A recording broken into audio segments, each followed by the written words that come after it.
Affairs ডিপাৰ্টমেণ্টত অফিচাৰে আজি নিযুক্তি পাইছে লোকসেৱা আয়োগৰ ৰিকমেণ্ডেশ্যন 6 মাহ আগতে হৈছিল 6 মাহ পাৰ হৈ গ'ল ছাত্ৰ ছাত্ৰীসকলে বা যুৱক যুৱতীসকলে অনিশ্চয়তাত ভোগ কৰা আৰম্ভ কৰিলে আৰু প্ৰতিদিনে ৰাতিপুৱা মই শুই উঠাৰ লগে লগে 6টাৰ পৰা 7টা হোৱাটছআপত মেছেজ এই 28 জন ল'ৰা ছোৱালীৰ পৰাই মই লাভ কৰা আৰম্ভ কৰিলো যোৱা 1.5 মাহৰ পৰা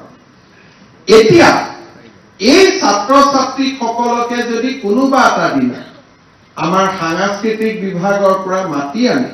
যে তোমালোকৰ এইখিনি সমস্যাৰ বাবে নিযুক্তিটো 2টা দিন দেৰি হ'ব তেওঁলোকে মুখ্যমন্ত্ৰীৰ লগত পোনপটীয়াকৈ হোৱাটছআপত যোগাযোগ কৰাৰ প্ৰশ্ন নাহিলেহেঁতেন যদি আমি ল'ৰা ছোৱালীখিনিক বুজাই দিবৰ কাৰণে আমি সক্ষম হলোহেঁতেন যোৱা কালি মই শিক্ষকৰ নিযুক্তি যোৱাৰ সময়ত কেইগৰাকীমান শিক্ষকে মোক নতুনকৈ তেওঁলোকে নিযুক্তি পাইছিলে মোক আহি তেওঁলোকে আৰম্ভ কৰিলে যে স্যাৰ আমাৰ মিউচুৱেল ট্ৰান্সফাৰ নহব নেকি কিয় নহব বোলে আমি নতুনকৈ ৰেগুলাৰাইজ হৈছো ডিৰেক্টৰ অফিচত যাওঁতে আমাক কোনোবাই ক'লে যে আমি মিউচুৱেল ট্ৰান্সফাৰ কৰিব নাপাওঁ আসলতে এবাৰ নিযুক্তিৰ পিছত সকলো কৰ্মচাৰীৰ মাজত ভেদাভেদ নাথাকে কিন্তু সেই কথাখিনিৰে নিশ্চয়তা ল'বলৈ 6 গৰাকী শিক্ষকে স্কুল আৰু কলেজ খোলা দিনত মই তেওঁলোকক নুসুধিলো যে কেজুৱেল লিভ লৈ আহিছে নাই লোৱা তেওঁলোকে মুখ্যমন্ত্ৰীক সাক্ষাৎ কৰিবৰ কাৰণে গোটেই দিনটো শংকৰদেৱ কলাক্ষেত্ৰত উপস্থিত হৈ আছিল তাৰ সাধাৰণভাৱে যে 6 গৰাকী শিক্ষক আহিছে মুখ্যমন্ত্ৰীক লগ পাইছে গুচি গৈছে কিন্তু ইয়াকে যদি আমি এনালাইসিস কৰো এই 6 গৰাকী শিক্ষকে অপ্ৰয়োজনীয় কথা এটাত মোক সাক্ষাৎ কৰিব অহাৰ ফলত এজন শিক্ষকে দিনত যদি 5টা শ্ৰেণী কৰে 6 × 5 30টা শ্ৰেণী যোৱাকালি ছাত্ৰসকলে শ্ৰেণী লাভ কৰাৰ পৰা বঞ্চিত হৈছে অৰ্থাৎ 30টা ক্লাছ যোৱাকালিৰ দিনটোত উইদাউট টিচাৰ উইদাউট শিক্ষক যোৱাকালিৰ দিনটো পাৰ হৈ গৈছে আমি যেতিয়া একোটা ইমপ্লিকেশনস আমাৰ ল'ৰা এজনৰ ছোৱালী এজনৰ দেউতাকে চৰকাৰী কাৰ্যালয়ত কাম কৰে ল'ৰাজনে কৰবাত মেডিকেল সিট পাইছে ইঞ্জিনিয়াৰিং সিট পাইছে কৰ্মচাৰীজনৰ কাৰণে খুবেই ইম্পৰ্টেন্ট যে মই যদি খুব সোনকালে মোৰ পিএফৰ টকা কেইটা ড্ৰ নকৰি ল'ৰা ছোৱালীজনক যদি মই পঢ়াৰ কাৰণে ফিজটো জমা নিদিও ল'ৰা ছোৱালীজনে এডমিশন ল'ব নোৱাৰিব যেতিয়া চৰকাৰী কাৰ্যালয়ত তেওঁৰে জমা টকাটো আমাৰ টকা নহয় তেওঁৱে জমা দিয়া টকা তেওঁৱে দৰমহাৰ পৰা কাটি প্ৰভিডেন্ট ফাণ্ড সৃষ্টি কৰিছিল তেওঁ নিজৰ টকা আমাৰ টকা হলে আমি ৰখাই থওঁ সেই টকাটো দিওঁতে যেতিয়া আমি এবছৰ দেৰি কৰো আৰু এজ এ ৰিজাল্ট সেই ল'ৰাজন বা ছোৱালীজনে সন্তানটোৱে যেতিয়া নিৰ্দিষ্ট কলেজ আৰু ইউনিভাৰ্চিটিত নাম লগাবলৈ অসমৰ্থ হয় সেই ল'ৰা ছোৱালীজনৰ মনত বিদ্ৰোহৰ অগনি জ্বলিবলৈ আৰম্ভ হয় যে এটা সিস্টেমৰ কাৰণে মই পঢ়াৰ পৰা বঞ্চিত হলো আৰু যেতিয়া সিস্টেমটোৰ ওপৰত মানুহৰ খং উঠে তাৰ পৰাই সমাজত নক্সালবাদৰ সৃষ্টি হয় সমাজত লেফট উইং এক্সট্ৰিমিজৰ জন্ম হয় সমাজৰ ল'ৰা ছোৱালীয়ে কেতিয়াবা আলফাৰ দৰে সংগঠনলৈ গুচি যায় এতিয়া আজিৰ দিনটোত তাৰ ইম্পেক্ট ঠিক আছে ই আলফাত গ'ল দ্বিতীয় দিনাখন আলফাত গ'ল কোনোবা নক্সালাইটত গ'ল চতুৰ্থ দিনাখন সেই ল'ৰা ছোৱালী গৰাকীয়ে আহি যেতিয়া কোনোবা এটা শ্বপিং মলত বম ব্লাষ্ট কৰে সেই বম ব্লাষ্টে সেই পেনশনৰ ফাইলটো ডিলে কৰা চৰকাৰী কৰ্মচাৰীজনৰ পিতৃ মাতৃকো সামৰি ল'ব পাৰে বা নিজকো সামৰি ল'ব পাৰে আমি আমাৰ প্ৰতিটো কামৰ যিটো দূৰগামী ইম্পেক্ট যেতিয়া এখন ৰাজ্যত গুড গভৰ্নেন্স নাথাকে তাৰ যিটো দূৰগামী এফেক্ট দূৰগামী ইম্পেক্ট তাক আমি অনুভৱ কৰিব নোৱাৰো যেতিয়া এটা চৰকাৰী কাৰ্যালয়ত ট্ৰেজাৰীত গৈ পেলাই যেতিয়া মোৰ পেঞ্চনৰ টকা কেইটা মোৰ বিলৰ টকা কেইটা মই সময়ত উলিয়াব নোৱাৰো আৰু চৰকাৰে উপযুক্ত টকা পইচা দিয়াৰ পিছতো হতাশাগ্ৰস্ত মানুহ এজন যেতিয়া ঘৰলৈ উভতি যায় আৰু লৰাজনক কয় যে মই বাৰে বাৰে গৈ কামটো কৰিব পৰা নাই সন্তানজন বিদ্ৰোহী আজি যদি যিসকলে ইয়াতে অসামৰিক পৰীক্ষাত পাছ কৰিছে তেওঁলোকৰ এপইণ্টমেণ্টৰ ফাইলটো যদি আমি ৰখাই থলোহেঁতেন এটা বছৰ ডেৰটা বছৰ বিভিন্ন কথা বতৰা উলিয়াই কাৰণ আজিও 200 জন পৰীক্ষাৰ্থীৰ 235 জনৰ ভিতৰত আমি 200 গৰাকীক নিযুক্তি দিছো 35 গৰাকীক আমি বিভিন্ন কামৰ কাৰণে নিযুক্তি দিব পৰা নাই সেই 35 জনৰ অজুহাত দি আমি যদি এই 200 জনৰ নিযুক্তিটো যদি ধৰি ৰাখিলোহেঁতেন এটা সময়ত আমিও বিদ্ৰোহী হৈ গলোহেঁতেন যে মই পৰীক্ষা দিলো মই পৰীক্ষাত পাছ কৰিলো আৰু মই আজিলৈকে এপইণ্টমেণ্ট পোৱা নাই মই চৰকাৰী কাৰ্যালয়ত গৈ আছো মোক কোনেও কথা নকয় মোক কোনেও উত্তৰ নিদিয়ে আৰু লাষ্টত এটা কথা আমি কৈ দিম যে ওপৰৰ পৰা বানা ওপৰ কোন ওপৰ বুলি কোৱাৰ লগে লগে ওপৰজন তেওঁৰ ওপৰৰ অফিচাৰজনো হ'ব পাৰে আৰু মানুহে ওপৰ বুলি কোৱাৰ লগে লগে এটা ধাৰণা কৰি লৈ যায় যে ওপৰজন মন্ত্ৰী বা মুখ্যমন্ত্ৰী হ'ব মই বিভিন্ন সময়ত যেতিয়া ৰাইজক লগ পাওঁ মোক ৰাইজে আহি পেলাই কয় যে ছাৰ এইটো আপুনি নকলে নহ'ব কোনে কলে বোলে অফিচাৰজনে কৈছে মুখ্যমন্ত্ৰীয়ে নকলে নহ'ব মই নিজেও আচৰিত হওঁ বিষয়টোৰ সম্পৰ্কত মোৰ জ্ঞান নাই কোনো মোৰ নলেজ নাই ইয়াত মই কেনেকৈ জড়িত মই নিজেও বুজি নাপাওঁ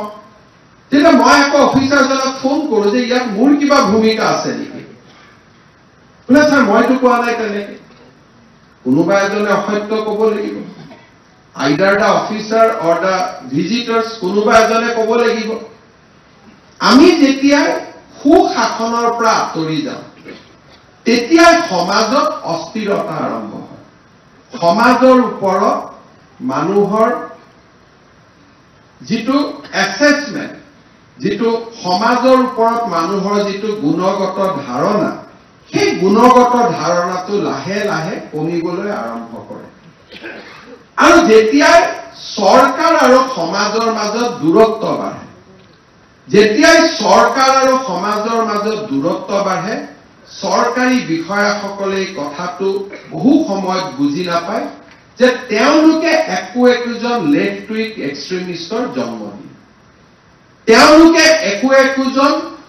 সিস্টেমত নবনা ব্যক্তিৰ জন্ম দিয়ে তেওঁলোকে একোজন সমাজক বিৰোধিতা কৰা সিস্টেমক বিৰোধিতা কৰা একোজন ব্যক্তিৰ জন্ম দিয়ে প্ৰধানমন্ত্ৰী নৰেন্দ্ৰ মোদী ডাঙৰীয়াই সেয়েহে যোৱা 10টা বছৰে ভাৰতবৰ্ষত এটা সুশাসনৰ মডেল যে আমাৰ সিস্টেমটোৰ পৰা যাতে ৰাইজ সুবিধা নহয় তাৰ বাবে এটা সুশাসনৰ এটা মডেল নিৰ্মাণৰ বাবে যথেষ্ট প্ৰচেষ্টা কৰিছে এজ এ ৰিজাল্ট চৰকাৰৰ ব্যৱস্থাৰ সৰলীকৰণ হৈছে বহুবিলাক ব্যৱস্থা আজি সিস্টেম ড্ৰিভেন হৈছে আৰু তাৰ লগে লগে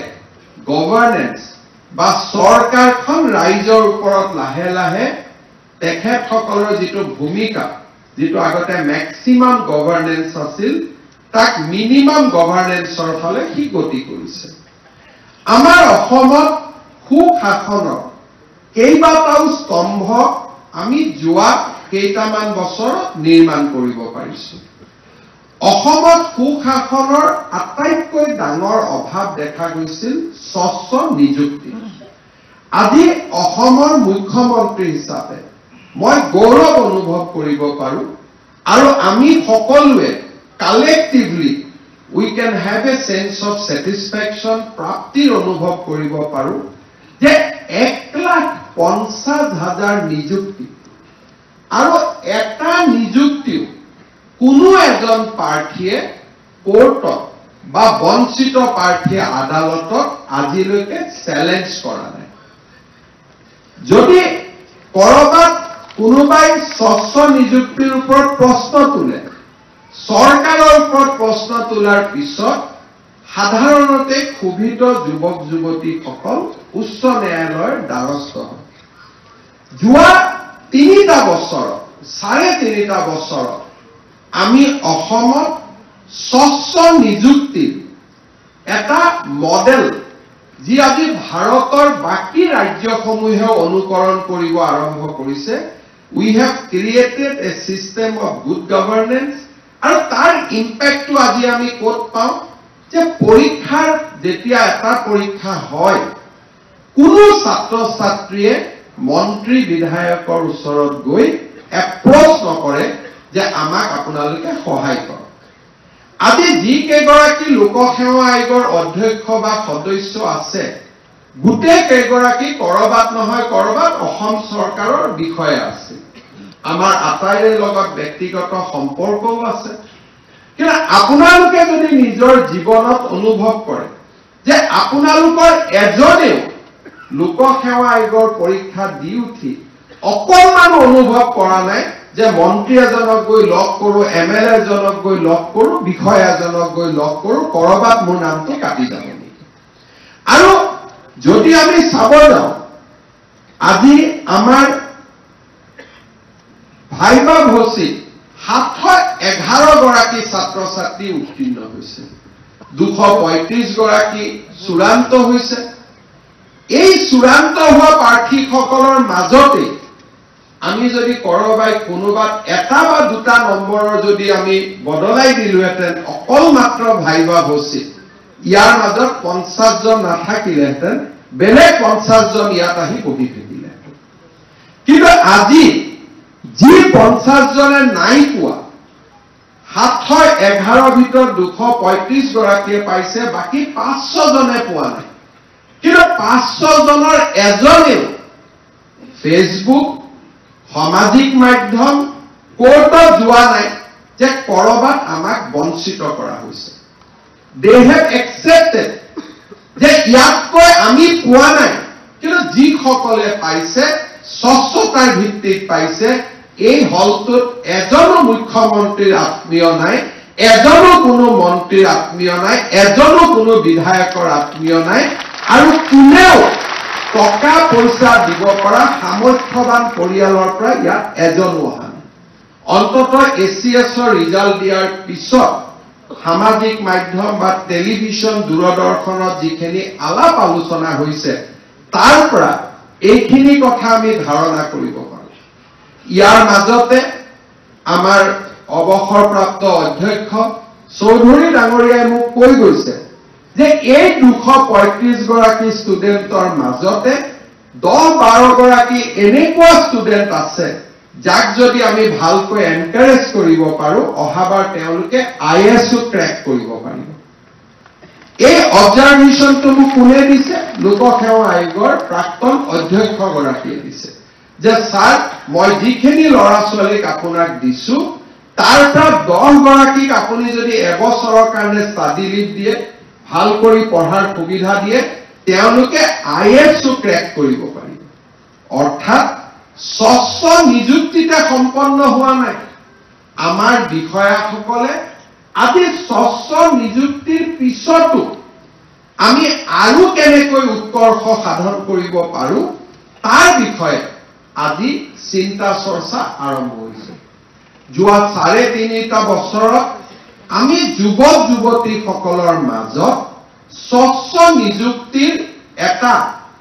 স্পষ্ট ধাৰণা, কোনেও কাকো এপ্ৰ'চ নকৰে। মই অলপ আগতে কৈছো যে মই 150 গৰাকী মানুহ 200 গৰাকীলৈকে সপ্তাহত লগ পাওঁ, কোনেও মোক কাগজ এখন লৈ নকয় যে মোক পৰীক্ষাটোত পাছ কৰাই দিব লাগে।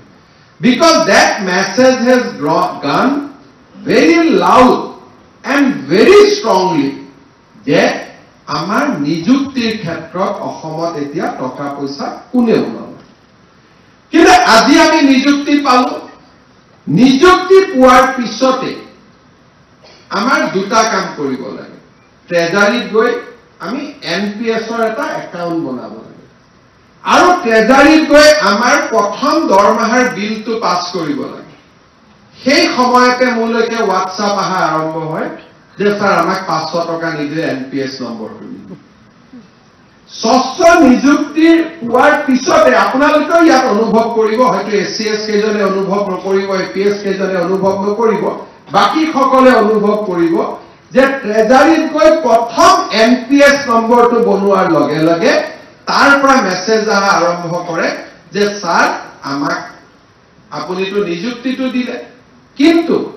এনপিএস নম্বৰটো বনাওতে আমাক 500 টকা খোজা আৰম্ভ হৈছে পিছৰ ধাৰণাটো 3.5 বছৰৰ পিছত আমি যদি স্বচ্ছ নিযুক্তিৰ এটা মডেল আৰম্ভ কৰিব পাৰিছো নেক্সট লেভেলত যে আমাৰ চৰকাৰী কাৰ্যালয় ধনৰ লেনদেন নহয়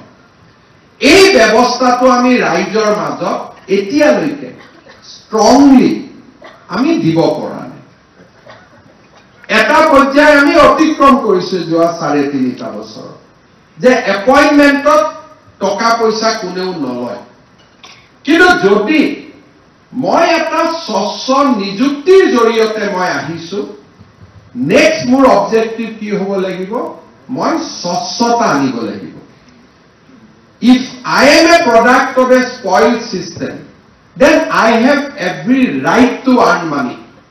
মই এসময়ত শিক্ষামন্ত্ৰী থাকোতে কংগ্ৰেছ চৰকাৰৰ দিনত ইন্সপেক্টৰ অফ স্কুল সকলৰ এখন বৈঠক কৰিছিল মই এজন ইন্সপেক্টৰ অফ স্কুলক সুধিছিল যে আপুনি ইমান কিয় পইচা লয় তেতিয়া তেখেতে মোক কৈছিল যে স্যাৰ 30 লাখ টকা দি চাকৰি লৈছো সুদত ধাৰ আছে টকা কেইটাটো উলিয়াই ধাৰটো মাৰিব লাগিব 2 বছৰ মই ধাৰটো মাৰি লওঁ তাৰ পিছত স্যাৰ আপুনি যেনেকৈ কয় তেনেকৈ কৰিম and that was the reality পৰৱৰ্তী সময়ত প্ৰথমতে মই বিশ্বাস কৰা নাছিলো পৰৱৰ্তী সময়ৰ কথা বতৰা এইবোৰ যে সত্য আছিল তাক প্ৰমাণ কৰিছে এতিয়া সমস্যাটো হ'ল if I am a product of a spoiled system then মোৰ কনসিয়েন্সত এটো নালাগে যেতিয়া মই কৰবাত গৈ দুৰ্নীতি কৰো কাৰণ মোৰ সেইটো সিস্টেমৰ পৰাই জন্ম হৈছিল কিন্তু আজি আমাৰ ৰাজ্যখনত 1.5 লাখ চৰকাৰী কৰ্মচাৰী they are product of a transparent system আৰু পুৰণা বিষয়াসকলৰ মাজতো বহুতো বিষয়া আছে যোনে আজিও দুৰ্নীতিৰ পৰা আঁতৰত থাকে নাও আমি কি কৰিব লাগিব যিসকলৰ জন্ম স্বচ্ছতাৰ মাজত আছে আৰু যিসকলে স্বচ্ছতাক জীৱনৰ ব্ৰড হিচাপে সমাহিত কৰি লৈছে এই দুইটা বিষয়া কৰ্মচাৰী যদি একলগ হয় যে আমি চৰকাৰী কাৰ্যালয়ত আমি অন্তত সাধাৰণ জনতাক আমি কষ্ট খাব নিদিও আমি দৰিদ্ৰজনক আমি কষ্ট খাব নিদিও আমাৰ অসমত সুশাসনৰ আন এটা স্তম্ভ আমি আৰম্ভ কৰিব পাৰিম যোৱা কেইটামান দিনত মই এজন নাম ক'ব খোজা নাই সিএম ভিজিলেন্সত ইনকুৱাৰী কাৰণে এজন পাৰ্টিকুলাৰ অফিচাৰক যোৱা এমাহত আমি ট্ৰেক কৰি আছো আৰু অফিচাৰজনৰ লগত কথা বতৰা পাতিলে আমি এইটোৱে বুজো যে তেওঁৰ ড্ৰাইভাৰৰ গুগল পে পিএছৰ গুগল পে এইবিলাকৰ জৰিয়তে টকা পইচা সংগ্ৰহ কৰাৰ এটা কাৰ্টেল তেওঁলোকে নিৰ্মাণ কৰি লৈছে অহা 10টা দিনৰ ভিতৰত যেতিয়া আমি বিষয়াজনক গ্ৰেপ্তাৰ কৰিম বা নিলম্বিত কৰিম আপোনালোকে নামটো গম পাব মই আজি নাম ক'ব খোজা নাই বাট এই যে ব্যৱস্থা and he is a product of transparent system এইটো নহয় যে তেওঁ বহুত দিন আগত চাকৰি পোৱা যোৱা 3.5 বছৰত চাকৰি পোৱা সেয়েহে আজিৰ দিনটো আমি সংকল্পবদ্ধ হোৱাৰ দিন যে আমি সুশাসনৰ আনটো স্তম্ভ আমি নিৰ্মাণ কৰিম স্বচ্ছ নিযুক্তিৰ পিছত স্বচ্ছ শাসন স্বচ্ছ নিযুক্তি it is not an aim in itself it is a means to achieve an aim যদি স্বচ্ছ নিযুক্তিয়ে স্বচ্ছ শাসন ব্যৱস্থা এটাৰ জন্ম দিব নোৱাৰে তেতিয়ালে যোৱা অহা 2 বছৰ পিছত মানুহে আমাকে ক'ব যে স্বচ্ছ নিযুক্তিৰ কি লাভ আছে স্বচ্ছ নিযুক্তিৰ কাৰণেতো কোনোটো চৰকাৰতো দুৰ্নীতি কমা নাই গতিকে আপোনাৰ ধাৰণাটো ভুল আমি পুৰণা ৰাস্তালৈকে উভতি যাম there are already discussion আমাৰ সমাজখনৰ মাজত যে আপুনিতো স্বচ্ছ নিযুক্তি দিছে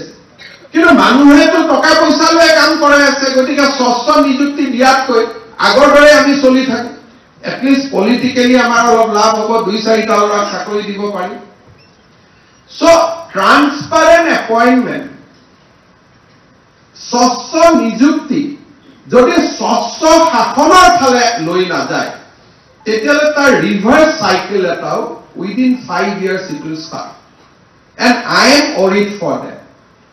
মোৰ কাৰণে চিন্তাৰ এটা ডাঙৰ বিষয় হৈছে যে স্বাভাৱিকতে আমাৰ গণতন্ত্ৰ সদায় একেটা সিস্টেম চলি নাথাকে শাসনৰ পৰিৱৰ্তন হয় ব্যক্তিৰ পৰিৱৰ্তন হয় যোৱা 3.5 বছৰতে নতুন নতুন মন্ত্ৰী আহিছে উপনিৰ্বাচন হৈছে নতুন বিধায়ক হৈছে নিৰ্বাচন হৈছে নতুন সংসদ হৈছে এটা চিন্তাধাৰাক আমি যদি ইনষ্টিটিউশনালাইজ কৰিব লাগে যে নাও ট্ৰান্সপাৰেন্ট এপইন্টমেন্ট ইজ বিং ইনষ্টিটিউশনালাইজ ইয়াক আৰু কোনেও চুব নোৱাৰে তাক যদি আমি এচিভ কৰিব লাগে আমি নেক্সট ষ্টেজলৈকে যাব লাগিব সেইটো হ'ল স্বচ্ছ শাসন ব্যৱস্থা আৰু স্বচ্ছ শাসন ব্যৱস্থাৰ লগত it has to be efficient শাসন ব্যৱস্থা মোৰ স্বচ্ছতা আছে কিন্তু মোৰ এফিচিয়েন্সি নাই আমাৰ চৰকাৰত যোৱা 5 বছৰ আগলৈকে একটা ধাৰণা আছিল যে প্ৰত্যেক কাৰ্যালয়তে একোজন বিষয়া থাকে হি ইজ কৰাপ্ট বা হি ইজ এফিচিয়েন্ট সেইকাৰণে ওপৰৰ বিষয়াসকলেও তেওঁক ভাল পায় যে স্যাৰ কি কৰিম যি কাম কৰাব লাগে ইয়াৰ থ্ৰুদিয়ে কৰাব লাগে ভাল হওক বেয়া হওক ইয়াকে ক'ব লাগে সো আমি স্বচ্ছ নিযুক্তি স্বচ্ছ শাসন ব্যৱস্থা আৰু ইয়াৰ লগত এফিচিয়েন্ট গভৰ্নেন্স যোৱা 3.5 বছৰত আমি কেইবাটাও কোভিডৰ সময়ত আমি যিধৰণে কোভিড ৰেসপন্স কৰিছিলো অসমত আজি মিশন বসুন্ধৰা হওক আজি এনেকুৱা বহু কেইটা কাম আমি হাতত লৈছো যোনে চৰকাৰক এফিচিয়েন্সি দিছে কিন্তু মই ভাবো it has to be a synergy of transparent or good governance or synergy to hobo স্বচ্ছতা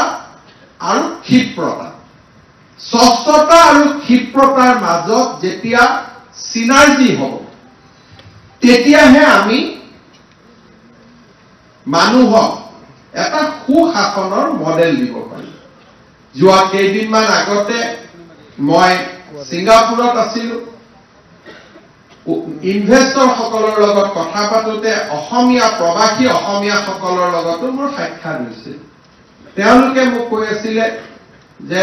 মুখ্যমন্ত্ৰী ডাঙৰী আমি ইয়াত থুই পেলাব নোৱাৰো ৰাস্তা মই বোলো থুই পেলালে কি হ'ব বোলে সুইংগাম খাব নোৱাৰো বোলে সুইংগাম খালে কি হ'ব বোলে স্যাৰ থুই পেলালে সুইংগাম খালে লগে লগে কেমেৰাই ধৰিব আৰু ঘৰলৈকে এখন ফাইন গুচি যাব অসমীয়া মানুহে তাত তামোল নাখায় অসমীয়া মানুহে তাত চুইংগাম নাখায় অসমীয়া মানুহে তাত পান মছলা নাখায় অথচ ইয়াত যদি আমি কাৰোবাক কম পান মছলা নাখাব তেওঁ ভাবিব পান মছলা খোৱাটো মোৰ জন্মস্বত্ব অধিকাৰ ইয়াক কেনেকৈ মুখ্যমন্ত্ৰীয়ে মানা কৰিব পাৰে বোলে থুই নেপেলাব আৰে নতুনকৈ নিৰ্মাণ হোৱা ফ্লাইঅভাৰত প্ৰথম থুই পেলোৱা অধিকাৰটো মোৰ হয় ইয়াক আমি কেনেকৈ না কৰিব পাৰিব কোন মুখ্যমন্ত্ৰীয়ে মোক মানা কৰিব পাৰিব because this is my first right যেতিয়া প্ৰথম দিনাখন কোনোবা এখন মেডিকেল কলেজত যাম ৱালখন একদম বগা হৈ আছে তাত প্ৰথম থুই পেলোৱা অধিকাৰটো মোৰ কাৰণ গ্ৰিনিছ ৱৰ্ল্ড ৰেকৰ্ডত তেতিয়াহে মোৰ নামটো লিপিবদ্ধ হ'ব যে ময়ে প্ৰথম পিছত মই মোৰ লগত গাঁৱত গৈ কবাই চাবি দেই এই ৱালত যিটো থুই মাৰা চিন আছে তামোলৰ পিক আছে সেইটো মই কৰি আহিছিলোঁ সো তাৰ মানে আমি এতিয়াও যিটো ব্যৱস্থা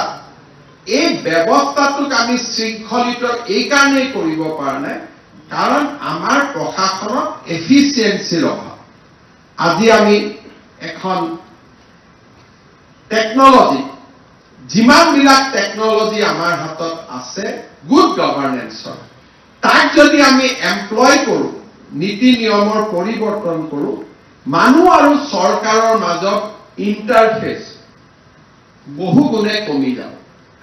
ছিংগাপুৰত পুলিচ কোনেও দেখা নাপায়, কিন্তু চবতে পুলিচ আছে, কাৰণ প্ৰত্যেকটো পুলিচ কেমেৰাৰ সন্মুখত বহি থাকে। আমাৰ ইয়াতো কেমেৰা আছে, এনেকুৱা নহয় যে আমাৰ গুৱাহাটীত কেমেৰা নাই। I think now we have CCTV more than 500 places, কিন্তু আমাৰ পুলিচৰ কেমেৰাৰ ওচৰত গৈ বহাৰ অভ্যাসটো কম থাকিব, কাৰণ তেওঁলোকে যদি ফিজিকেলি ট্ৰাক এখন ৰখাব নোৱাৰে তেতিয়ালৈকে তেওঁলোকৰ অতৃপ্ত আত্মাই কেতিয়াও শান্তি পাব নোৱাৰিব। কেমেৰাৰ ওপৰত নিৰ্ভৰশীল নহয়, কাৰণ কেমেৰাত আপুনি ইলেক্ট্ৰনিকেলি পঠাব লাগিব ফাইনটো, কিন্তু ফিল্ডত গ'লে হাতেদি ট্ৰাকখন ধৰি ড্ৰাইভাৰজনৰ লগত মনৰ সুখ দুখৰ কথা পাতিব পাৰিব। তাৰমানে উই have systems, we have technology, but we do not want to deploy technology. Karon probably আমাৰ মাইন্ডসেটৰ লগত খাপ নাখায়। মই এটাই কথা ক'ব খুজো যে এনেকুৱা কেতিয়াও হ'ব নোৱাৰে যে আমাৰ অসমখন সদায় পিছুৱাই থাকিব। আজি বহু সময়ত আমি দেখা পাওঁ যে লাহে লাহে আমাৰ ৰাজ্যখন আগবাঢ়ি গৈছে, বাট উই কেন গো মোৰ ফাষ্টাৰ। আমি বহুখিনি আগুৱাই যাব পাৰোঁ। ইফ চিভিল চাৰ্ভেণ্ট, গভৰ্ণমেণ্ট এমপ্লয়ীয়ে স্বচ্ছতা, অকল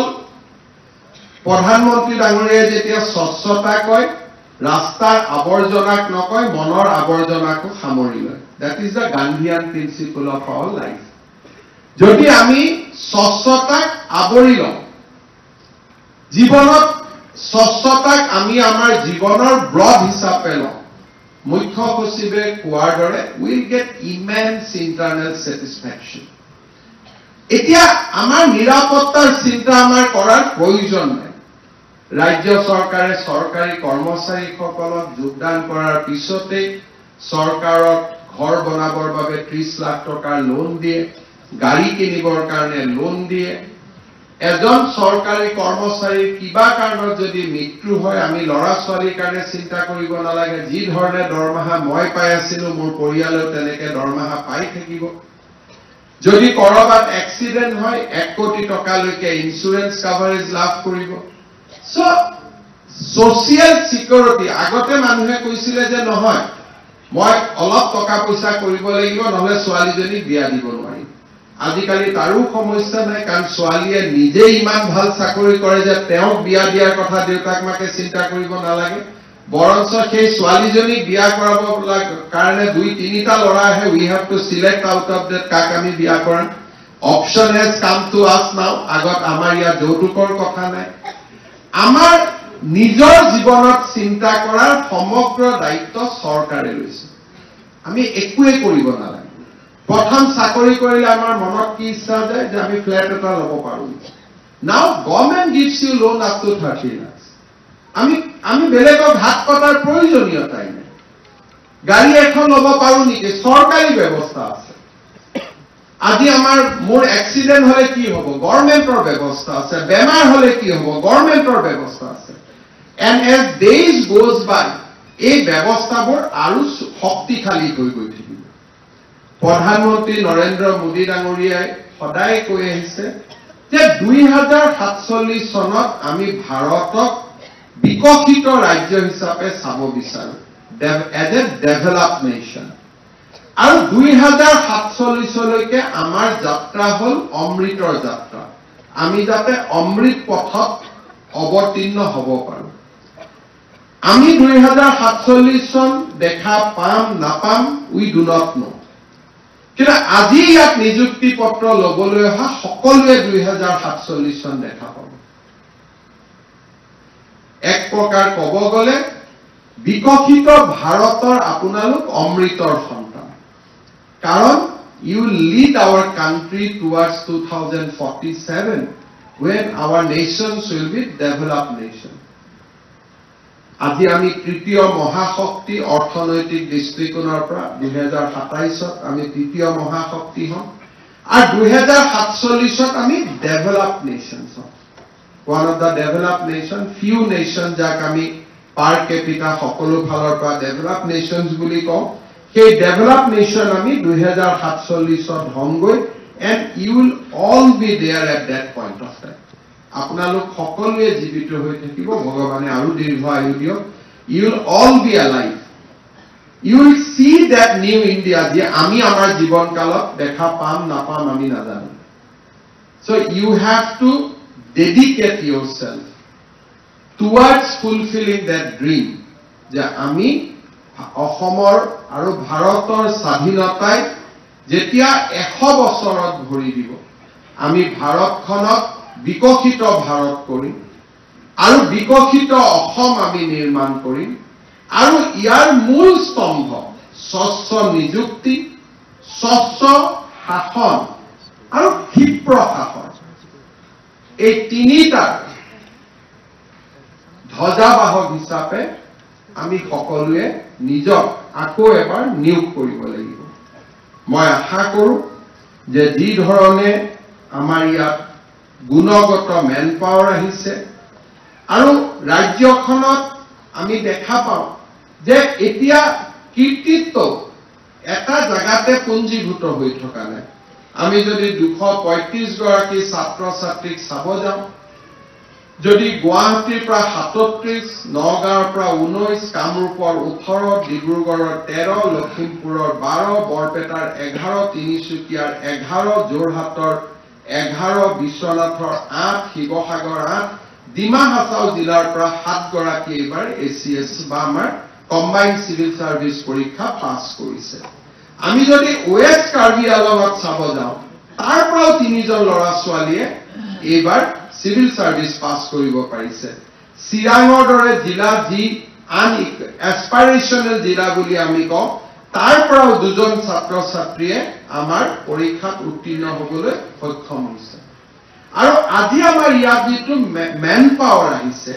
235 গৰাকীৰ ভিতৰত 77 has a engineering background যি আমাৰ কাৰণে বহুত বেছি ইম্পৰ্টেন্ট হয় ইয়াৰ ভিতৰত সায়েন্সৰ ব্যাকগ্ৰাউণ্ড লৈ আহিছে 76 গৰাকী কমাৰ্চৰ ব্যাকগ্ৰাউণ্ড 17 আৰ্টছৰ ব্যাকগ্ৰাউণ্ড 55 এগ্ৰিকালচাৰ ব্যাকগ্ৰাউণ্ড 4 জন মেডিকেল ল ভেটেনাৰী গোটেই কেইটা ব্যাকগ্ৰাউণ্ডৰ পৰা আজি আমাৰ ইয়াত এই নিযুক্তিৰ লগত আমি সংলগ্ন হৈছে ইয়াৰ উপৰিও আমাৰ obviously PhD ডিপাৰ্টমেণ্টত ইঞ্জিনিয়াৰিং নিযুক্তি হৈছে স্বাভাৱিকতে গোটেই কেইজন ইঞ্জিনিয়াৰে হ'ব so মই ইয়াকে ক'ব খুজিছো যে quality has also increased স্বচ্ছ নিযুক্তিৰ লগে লগে the quality of human resource has also increased মই মুখ্য সচিব ডাঙৰীয়াক অনুৰোধ কৰিম যে আমাৰ ট্ৰেইনিং it should be খুব ভাল ট্ৰেইনিং হ'ব লাগে আমাৰ ল'ৰা ছোৱালী সকলক শিকাব লাগে অসমখনে আমাৰ চইচ পোষ্টিং এইটো চৰকাৰত নাথাকে ক'ত আমি কাম কৰিম তাক নিৰ্ধাৰণ কৰাৰ দায়িত্ব কেৱল আৰু কেৱল মাত্ৰ চৰকাৰৰ ইয়াতে আমাৰ ভূমিকাও নাই আৰু আমাৰ দেউতা মাকো এই ক্ষেত্ৰত আমি বহুত অফিচাৰক মই দেখিছো যে দেউতাক মাকক লগাই দিয়ে কোনোবাক লগ পালে কৰবাত খবৰ কাৰণে মই ভাবো যে we should now allow our parents to enjoy the success of our life we should not bother them হদিয়াত পোষ্টিং হৈছে আকৌ মাৰ চিন্তা হৈ গল যে হদিয়াত গৈছে এতিয়া আমি তেওঁলোকক চিন্তা দিবই নালাগে আৰু তেওঁলোকক কতো ইনভলভ কৰিবই নালাগে মোৰ অভিজ্ঞতা হ'ল বহুত দিন মেডিকেল কলেজৰ প্ৰফেসৰ সকল কেতিয়াবা যেতিয়া তেওঁলোকক ট্ৰান্সফাৰ লাগে তেওঁলোকে নিজৰ দেউতাক মাকক লৈ মোৰ আহি পেলাই দেউতাক মাক চাব লাগে গতিকে মোক গুৱাহাটীত দিব লাগে তেতিয়া মই তেওঁলোকক সুধো দেউতা মাৰ লগত আপুনি থাকে নে নাই লাহেকৈ কথাটো নোকোৱা হৈ যায় কাৰণ ঘৰ দুটা দেউতাক মাক যদি জ্যোতিনগৰত থাকে তেওঁ খানাপাৰাত থাকে গতিকে কথাটো তাতে শেষ হৈ যায় গতিকে গভৰ্ণমেণ্টৰ কামত চৰকাৰৰ কামত দেউতা মাক দূৰত ৰাখিব লাগে they have done enough for us আমাৰ কাৰণে তেওঁলোকে বহুত কৰিলে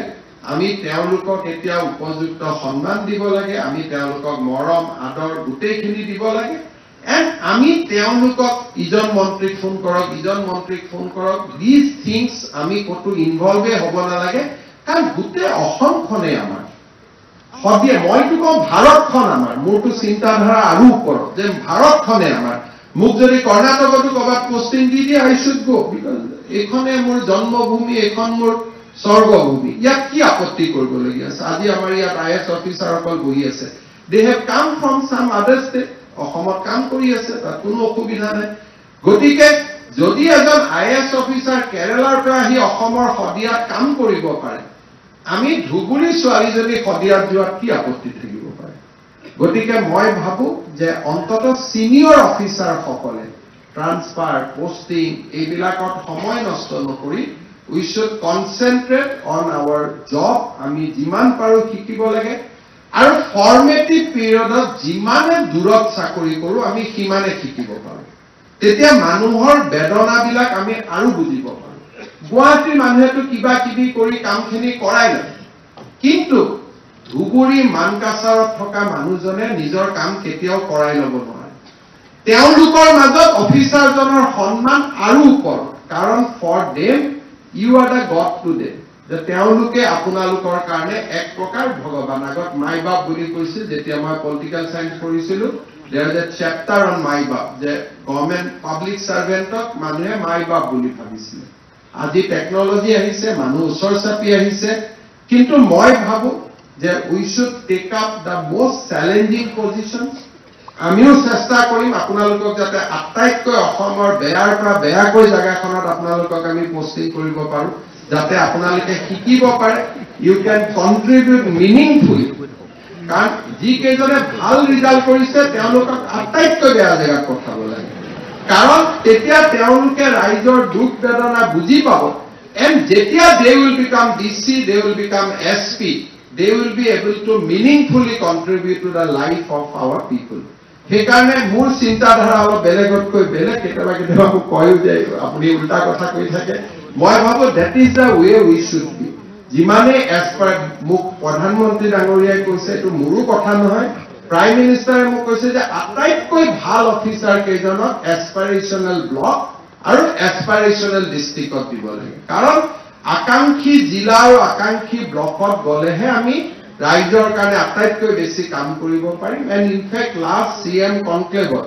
that is one of the direction of prime minister that আটাইতকৈ ভাল মেৰিটৰিয়াছ অফিচাৰখিনি আমি এছপাইৰেশ্যনেল ডিষ্ট্ৰিক্ট আৰু এছপাইৰেশ্যনেল ব্লকত পোষ্টিং কৰিব লাগে সো প্ৰধানমন্ত্ৰীৰ কথাটো মানিবই লাগিব গতিকে তেনেধৰণে পোষ্টিং হ'ব আপোনালোকে সেইবোৰলৈ চিন্তা নকৰিব গোটেই অসমখনে মোৰ জননী জন্মভূমি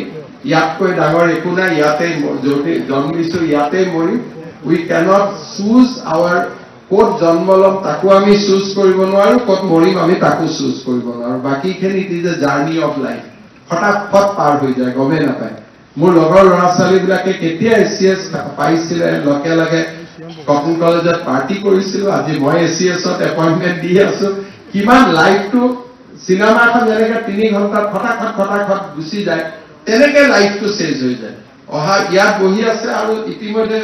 মোৰ যিমানবোৰ ধাৰণা নতুন APS বেটছৰ পৰীক্ষা আৰম্ভ হ'ব হৈছে নহয় জানো মানে আৰম্ভ কৰিব আৰু গতিকে বাই নেক্সট দিছ ইয়াৰ নতুন বেটছ আহিয়ে যাব আমাৰ পুৰণা লগা হৈয়ে যাব গতিকে লাইফ গোজ ভেৰি ফাষ্ট দুটাই জানো জন্মিছো যেতিয়া মৰি পলাম বাকি that journey of life is very fast এই সময়খিনিত জন্ম আৰু মৃত্যুৰ মাজৰ এই সময়খিনিত যিমানে কাৰোবাৰ জীৱন আমি আলোকিত কৰিব পাৰো সেই আটাইতকৈ গৌৰৱৰ কথা আজি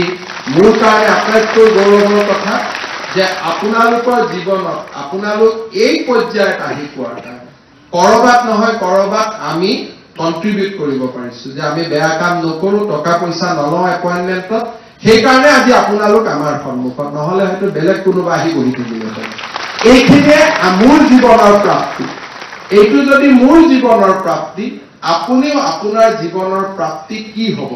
তাক বিচাৰি লওক আৰু সেই প্ৰাপ্তিৰ সন্ধানত নিজক আগুৱাই লৈ যাওক ভগৱানে সদায় আশীৰ্বাদ কৰিব নেদেখাজনৰ আশীৰ্বাদে আমাক সদায় আগুৱাই যাবলৈ প্ৰেৰণা যোগাব শেষত দুআষাৰ সদায় মই নিযুক্তি অনুষ্ঠানত 1.5 লাখ ল'ৰা ছোৱালী নিযুক্তি বহুত কেইখন নিযুক্তিৰ সভা কৰিলো এটা শব্দ বা এটা বাক্য মই সদায় কওঁ যে আজি আমি য'ত থিয় হৈ আছো পিতৃ মাতৃৰ আশীৰ্বাদ অবিহনে মই ইয়াত থিয় হৈ থাকিব নোৱাৰিম they have made enough sacrifice for us তেওঁলোকৰ অবিহনে আমি এই স্থানত কোনেও থাকিব নোৱাৰিলোহেঁতেন কৰবাত নহয় কৰবাত আমাৰ জীৱন কোনোবা জায়গাত স্তব্ধ হৈ গ'লহেঁতেন আমাৰ জীৱনত এই পৰ্যায়লৈ আনা আটাইতকৈ যদি কোনোবাই মই কৈছো স্বচ্ছ নিযুক্তি দিছো মোৰ কন্ট্ৰিবিউশন আছে মেবি 1% but 99.9 কন্ট্ৰিবিউশন মোৰ পিতৃ আৰু মাতৃ আপোনালোকৰ পিতৃ আৰু মাতৃ তেওঁলোকৰ অবিহনে আমি এই স্থানলৈ কেতিয়াও আহিব নোৱাৰিলোহেঁতেন আমি কোনেও ভগৱানক দেখা পোৱা নাই কিন্তু কেতিয়াবা যদি আমি কোনোবাই ভগৱানক দেখা পাওঁ আমি গম পাম ভগৱানে যেতিয়া আহি ক'ব মই ভগৱান বুলি আপোনালোকে দেখা পাব দেউতাজনে একচুৱেলি ভগৱান মায়ে ভগৱান মা আৰু দেউতাই যিমান মোক মৰম কৰে সিমান মৰম নিশ্চয় ভগৱানৰ বাহিৰে আন কোনেও কৰিব নোৱাৰে সো পিতৃ মাতৃ আটাইতকৈ যদি ক্লোজেষ্ট ৰিজেম্বলেন্স আছে কোনোবা যদি আটাইতকৈ যে মোৰ দেউতা আমাৰ আটাইতকৈ দেউতা আমাৰ দৰে দেখিব কোন দেউতা আমাৰ দৰে মৰমীয়াল কোন দেউতা আমাৰ দৰে কৰোণাময় কোন কাকো বিচাৰি নাপাব আৰু সেইজন একমাত্ৰ ভগৱানৰ বাহিৰে আৰু কোনো হ'ব নোৱাৰে my parents is the closest resemble of my god ভগৱানক বহুতৰ নিজৰ নিজৰ ধৰ্ম আছে ব্ৰহ্মা বিষ্ণু মহেশ্বৰ শিৱৰ ফটো ৰাখো বা নাৰাখো পিতৃ মাতৃৰ ফটোৱে মোক যিমান প্ৰেৰণা দিয়ে জীৱনত সেই দুখন ফটো চাই কাম কৰিব গ'লে বেয়া কাম কৰিব দিনটো কতো মনেই নাযায় সকলোৱে নিজৰ কাৰ্যালয়ত নিজৰ দেউতা মাৰ ফটোখন ৰাখিব সদায় প্ৰেৰণা পাব জীৱন যুদ্ধত কেতিয়াও হাৰি নাযাব বহুত বহুত ধন্যবাদ জয় হিন্দ বন্দে মাতৰম পিতৃ মাতৃৰ প্ৰতি শ্ৰদ্ধাশীল হৈ সকলোৱে আন্তৰিকতাৰে কামখিনি কৰিব নিকা নিযুক্তি প্ৰক্ৰিয়াৰ মাজেৰে আহি সকলোৱে মাননীয় মুখ্যমন্ত্ৰী ডাঙৰীয়াই কোৱা প্ৰতিটো শব্দ